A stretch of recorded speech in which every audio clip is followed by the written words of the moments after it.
Good morning, all. This is Ron Cooks with All City Real Estate. We are going to talk about a facet of ninja selling that appeals to me the most, and that is the daily discipline.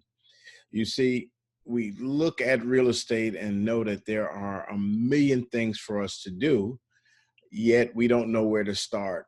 So I found it beneficial for me when we start with the basics and we start with a practice that you do every morning. My daily practice may take 2 hours in the morning, and that is my work day that I have. The other remaining portion of my day I use to service clients or to prepare myself for the next day.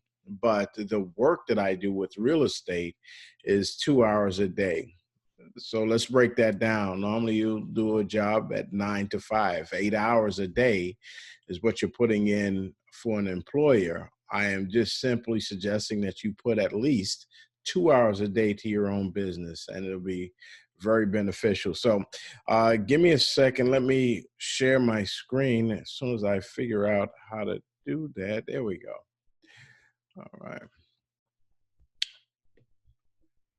All right, folks. So this slide deck is talking about the Ninja Nine. So the Ninja Nine is 9 disciplines. That's 5 daily disciplines, and then there's some weekly disciplines that's built in to the whole Ninja Nine formula. So what I've decided was let's just concentrate this class on what is done daily versus the weekly task that's built in. And you'll note that some of the weekly task is kind of molded into the daily task, and I'll explain that here in a second.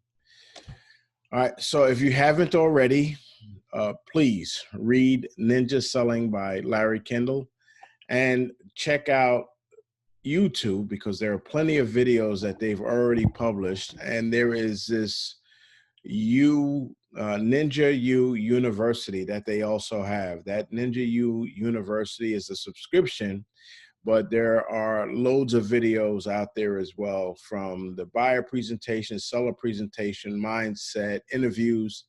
It has a host of information in that platform. So check that out too. Again, if you go to ninjaselling.com, it'll direct you to Ninja U, Y-O-U.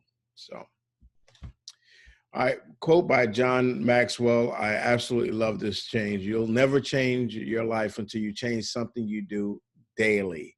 And that's what this is all about. It's about doing things daily, a little bit every day. And over time, it builds up to be this huge mountain for which you'll conquer easily. So keep that in mind as we go along, because some of these tasks that I'm going to give you may seem small and insignificant and that you're wasting your time.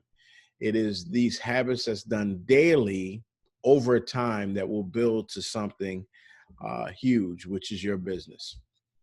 So here is the Ninja Nine in total. All right. So you got gratitude, you show up, you got daily notes, your hot and warm lists. Of course, you got the 50 live interviews, and I'll explain those in detail. You got your client weekly calls that needs to be rotated into this as well. You got your 2 weekly interviews, and then of course, finally is your database. And as I noted before, some of these tasks are going to be melded into your daily tasks. So the list on the right is the weekly task, and everything on the left is the daily task. But we do a lot of daily tasks, a lot of weekly tasks during the day. All right, I'm going the wrong way. There we go. So as I mentioned before, the list on the left is a daily task, and we've broken down the 50 live interviews because the live interviews are your calls that you're making to your database, to your sphere of influence. And rather than doing 50 calls in the week or looking at it like that, I've simply broken it down to at least 10 calls a day so that you can get to your 50 calls in a week. All right, so here are the tasks every day. And again, you're going to see how simple these things are, and yet a lot of people don't do it. And I believe that a lot of people don't do it because um, what's ahead of them seems to be so monumental that they just rather not do anything at all than just chip at it every day. So showing up is the first one. And let me tell you, since COVID hit, showing up for me was physically showing up into the office. But as I'm in my home office right now giving this class, showing up is also mental. So keep that in mind. When COVID was hit and we were locked down for a couple of weeks, I would get dressed and I would show up to my home office like I was going to my work office. I put it in my mental state that I am going to work. I would kiss my wife, and she would go into the office in our second bedroom because she was working from home as well. And then I'd go into the office here in my home office. And, that's where I was until lunchtime. We would meet for lunch in our dining area. And then after lunch, I'd come back to work. So it is not just geographical, it is mental. And keep that in mind. So whether you're working at going to Starbucks, going to a library, coming into the office and just carving out your space, keep that in mind as far as your attitude when showing up. When doing this, you compartmentalize your day. So when I say I'm going to work or I start my morning task, I cut off everything else. So I don't make the outside phone calls unless it's directed towards work. I stop the side chatter in the office. I close my door until this is all taken care of because I want to separate any uh, water cooler talk, any gossiping or anything else. We'll have time for that. But right now, I am here to go to work and setting this time for you, showing up every day. And let me go back to that. I show up the same time every day as though I am going to work for an employer. If your employer mandates that you're to be in the office by 8:30 every day, that's your work hours. Have the same approach for your own personal business. So all of us have a lot of things going on, so our work hours are different. But if you're saying that your workday starts at 10 o'clock, your workday starts at 10 o'clock. Have that sense of urgency that I need to get dressed, I need to knock out my other task so I can make it to work by X hour.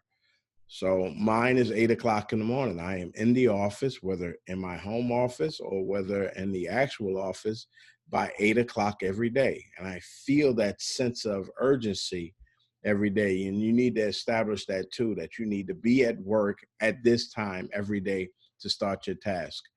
All right. And then, of course, it'll allow for a lot of blocking out of uh, all of that external stuff that will mess you up. Finally, on this last task is your database. Now, your database is also listed on an Ninja 9 as a weekly function, but your database is the heart and soul of your business. So when I show up in the morning, the first thing that I do is I open up my CRM, my database, because if you use that tool correctly, it will help guide your day. It will tell you what calls you have to make. It will let you know who you have to text. It will also key you. And of course, if you have your CRM program, who you need to write your cards to every day. So your database will certainly assist you and guide you throughout the day and help you stay focused to what you have to do. The first thing that I do is I write what I'm grateful for. Now, there is plenty of research about the whole approach to being grateful and gratitude. But what this does is it sets your mind on a path of positive, uplifting thinking as opposed to being bombarded with the stressors that normally accompany negative thoughts. When I am practicing gratitude, I am looking for things to be grateful for, which is everything. So it is not just the big things like my house and the cars, but I am grateful the fact that I am able to give you this class across this medium. I am grateful that I have water in my kitchen to drink, at any time. I have coffee, I have food. I am grateful for everything around me that makes me me. So tuning yourself into that attitude of gratitude will help your day and start you out on that high positive, something that I mentioned last week with respect to your mental notes. So keep that in mind as we're going on, and it does help. It really does help. So try it out. The other thing, no cost. Oh, let me go back real quick. That gratitude in the parentheses, you'll see how long it takes me to do these tasks. All right. So I want you to keep that in mind as we go too. So I show up 8 o'clock. I'm ready to work. I open my dashboard, and now I pull out. I have a book in my office, and I also have a book here at home. And I write down 3 things that I'm grateful for. 5 minutes, and actually it's less, but I've allotted that amount of time. The next thing is writing your note cards. I write 2 note cards a day, handwritten note cards, and I send them out to folks. This is powerful, folks. You talking about trying to make enduring connections with your friends, families, and your sphere of influence. Start writing notes. There is a book. I can't think of it, but I'll have that book for you, everyone today. This gentleman wrote, his life was on a decline. So he, from his ex-girlfriend, received a note that was uplifting. And he decided after that, he was going to write 1 note a day for an entire year. And this uh, lays out what has happened to his life when he started that practice of 1 note a day for an entire year, and how his relationships grew, how his business got better, how his life felt more fulfilled from writing these notes. Now, I've been doing this for a couple of years now, and there are times where I'm more sporadic than others, but it is my goal that when I come into work, I am sitting down and I am writing 2 notes.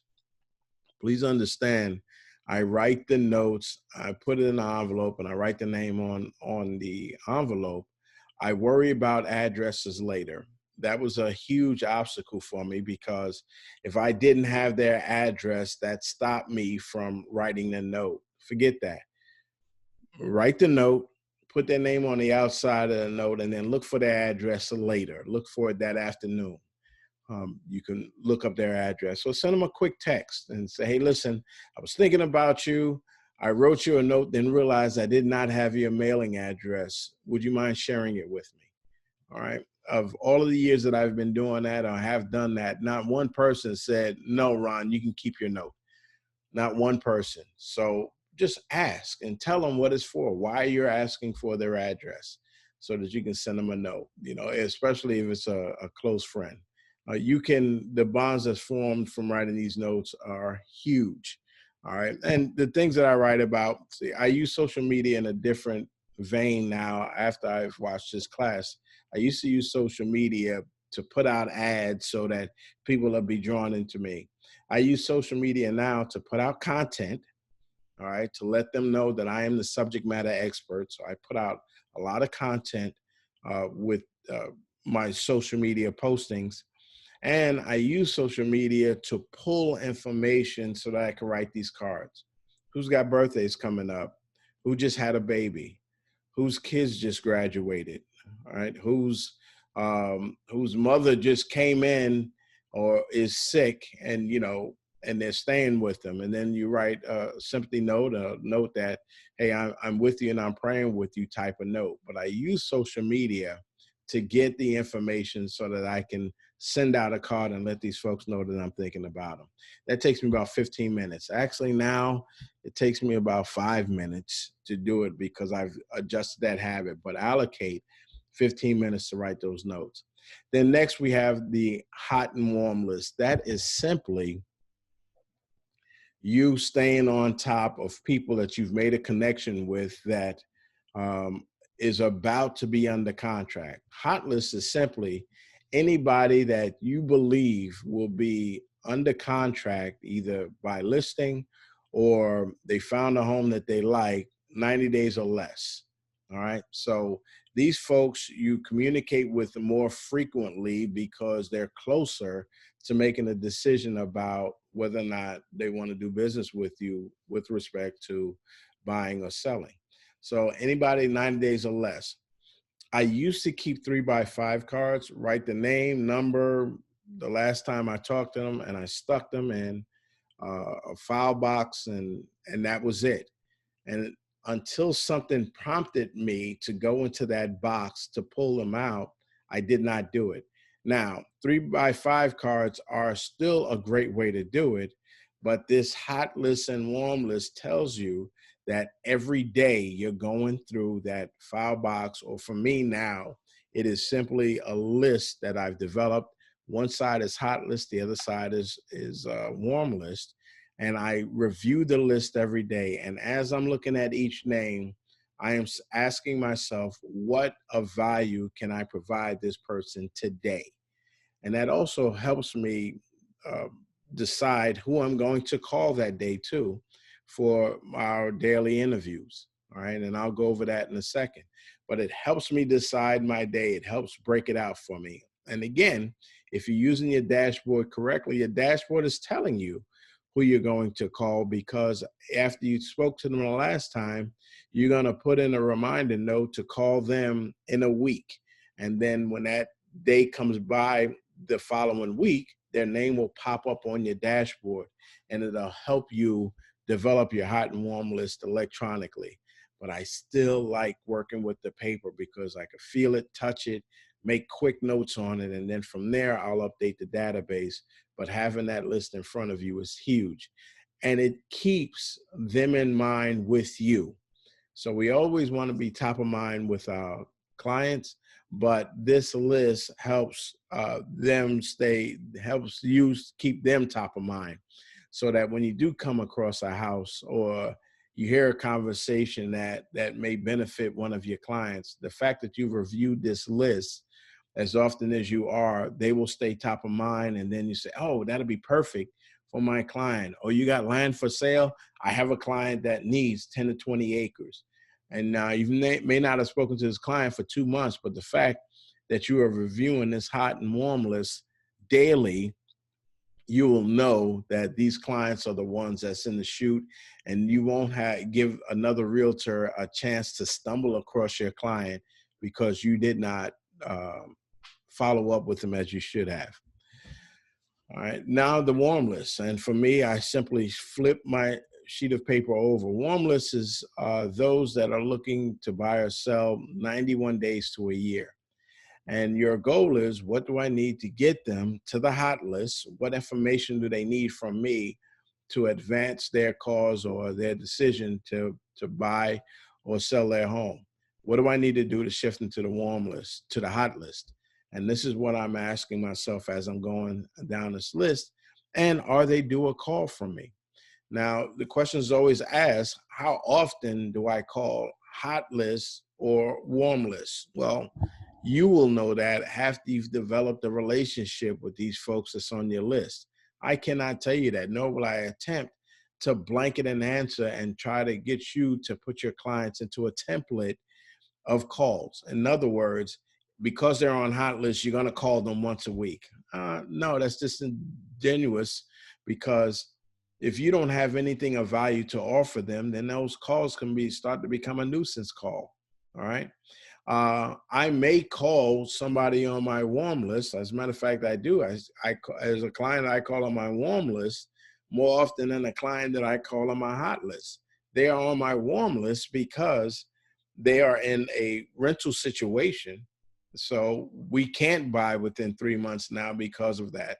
But they're a hot client, and they're actively looking, and they're seeking information, and they're getting their credit fixed, and they have questions. So I call that client more often than I call a client that's on my hot list.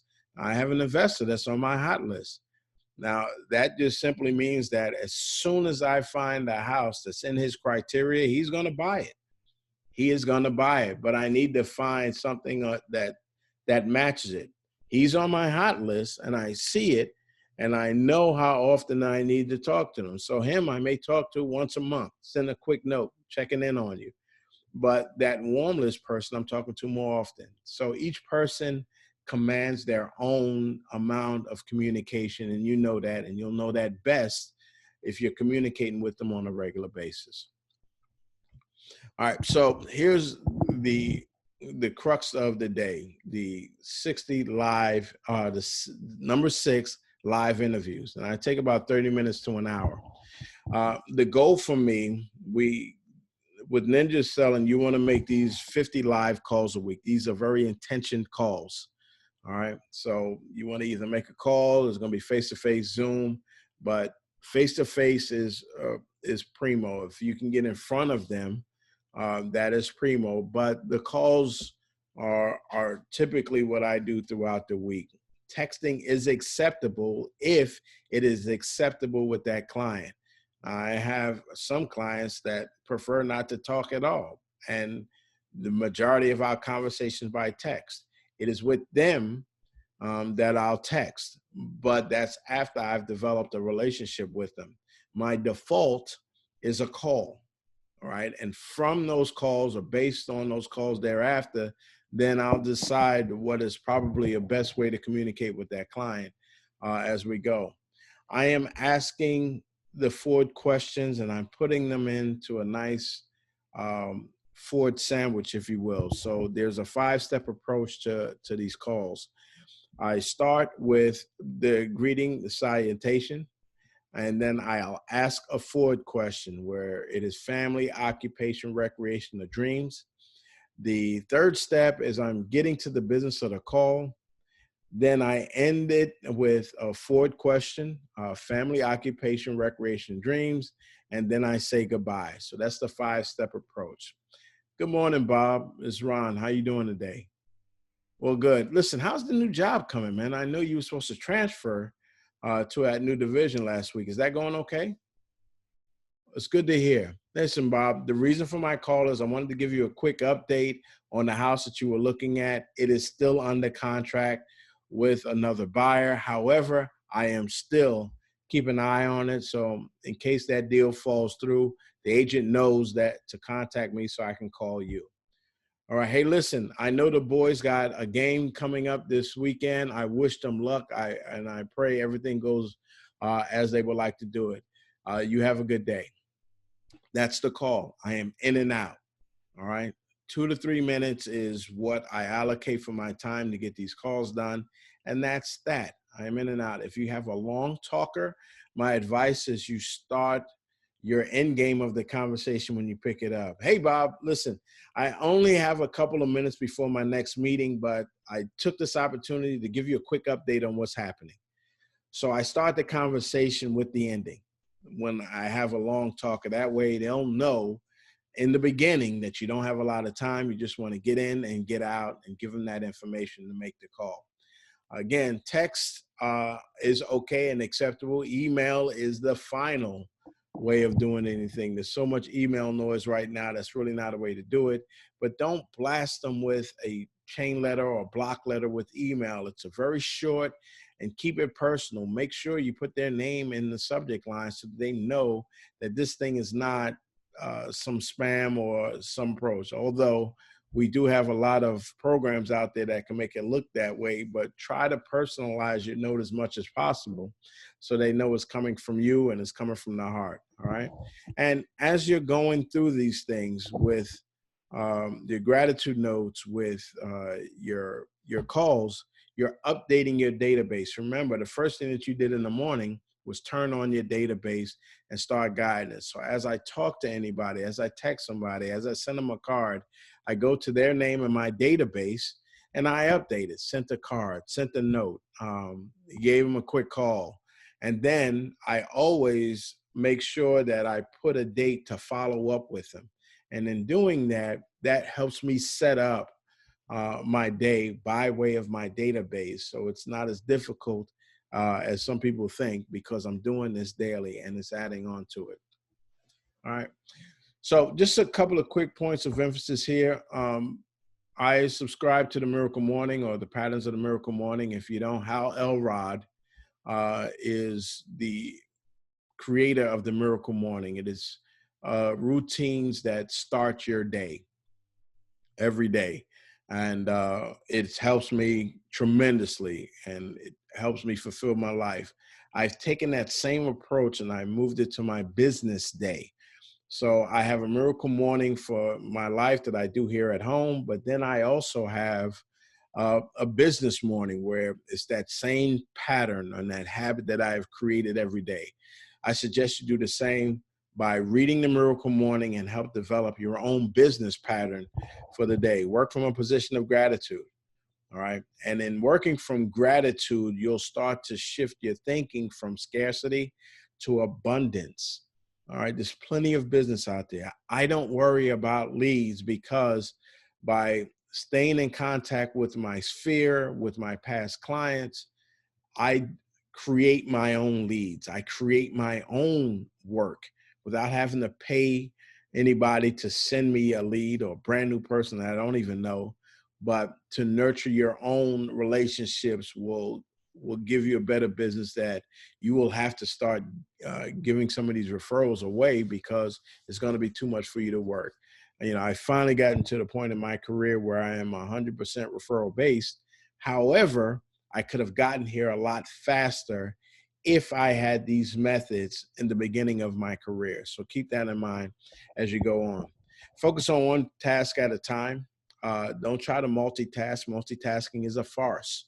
It is a farce. It was a term created when the birth of the computer age was coming up and they were computing things. And what was happening is there were a couple of functions being happening at the computer at the same time, or so it seems. It's just that the computer flips between tasks so quickly that it seems as though it's multitasking and delivering you this one product at the same time, when in fact it is constantly flip-flopping between either on or off. And because of that, it does it so quickly that to us, it seems like it's happening at the same time. We are not designed for that. We can do one task at a time. Now, you believe you're multitasking, but your efforts and your energy is being diluted because you're not giving it the time, energy, and attention. So try to work on one task at a time. Another thing, before I start my day, I delay looking at text and I delay looking at emails. Now, there is one thing that I do. So I do scan the email if I have a response that is time sensitive. So if I sent an email out the night before and I'm expecting a response that is time sensitive, I will scan for that email and that's it. But I don't read emails, I don't check text, nor do I go on social media before I knock out these tasks for the day. One bad piece of information can skew your day hugely. One bad piece of information. So let's avoid that. Let's let that bad information wait until at least we've done the work for the day. And then once we're finished, bad information is very patient. It's not going anywhere. It'll sit right there and wait on you. It's not going anywhere, I promise you. So let it wait. Do your work for the day. Keep your mind positive. Stay in the positive high quadrant. Knock all of this out because you don't want to communicate with anybody after you've received any negative news. That energy transfers. So you want to do that. Let's build this over time, these habits. Now, the things that I gave you, they don't take that long to do. And some people are saying that, well, why would I waste my time? Let's do the math real quick. I said to do 2 notes a day for the week. That's 10 notes a week. That's 10 notes a week. Oh my goodness, 40 notes a month. All right. If we take 2 months out of the year for weekends, for holidays, for vacation, we just take 2 months and say that we have 10 working months throughout the year. If I'm doing 40 notes a day, I've written 400 notes. Let's do the same thing with the calls. We're doing 10 calls a day for the week. That's 50 calls in the week. That's 200 calls. All right. Multiply that out by the 10 months. That's 2,000 calls. The sheer number itself will cause business to come your way. Think about it. You've written over 400 notes and you've made over intentional calls, 2,000 calls throughout the year. who out there believes just that alone is not going to bring you more business by sheer volume? All right. So keep that in mind. These small things every day, you building this habit every day will start adding bricks to the building of your dream. So it's okay to do that. And there's some days where I'll just do this and then I'll take the rest of the day off. So I'll work for that hour and a half. I'll make my calls for the day and then I'll go play golf. I'll go to the movies when we can go to the movies, but I'll have that time available after I've done the work. And that's just the 2 hours that I'm talking about over a day.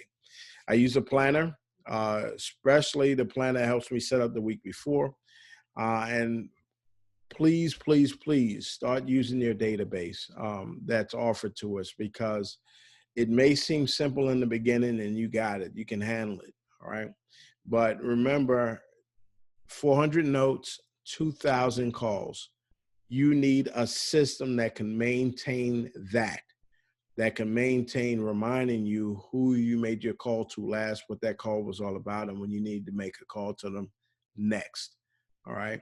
Finally, every nurtured person that you put into your database, every nurtured person, meaning it is not just a list of 3,000 names you threw into your database, but that one person that you've talked to and you've communicated with over time.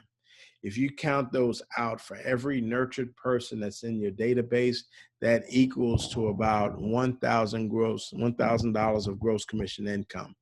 So if you want to make $200,000 in the coming year, make sure you get 200 people nurtured into your database, and that equates to about $200,000. You want to make 250, get 250 in your database. All right. And that correlation about works out to that. So keep that in mind as you're pressing forward. We're not talking about thousands of people here. We're talking about nurturing 200 and 250 people. And if it's just $100,000 you want, you're only talking 100 people in your database that you've working with and nurtured throughout the year. And it works. It really works. Just try it out again. All right. So this quote by Ovid, I absolutely love. Dripping water hollows out a stone, not through force, but through persistence. It is that daily small drip every day that'll carve out that stone, and it will cause a hole inside of that stone. The same thing, if you add just one brick a day to the building of your dream, after a year, you will have a structure that you're going to be proud of. All right, folks. Well, listen, that's all I have for the day. I apologize for this recording, but as this recording is going, I'm sitting in the class myself, again, constantly trying to improve myself. But if you do have any questions about Ninja selling, what it does for me, what it can offer for you, I am available to you. This is Ron. I am with All City Real Estate. You guys have a, let me stop sharing the screen. You guys have a fantastic day. I absolutely love you all. Enjoy it. And remember that this thing can change your life as it will certainly change everything else. So you take care. Bye.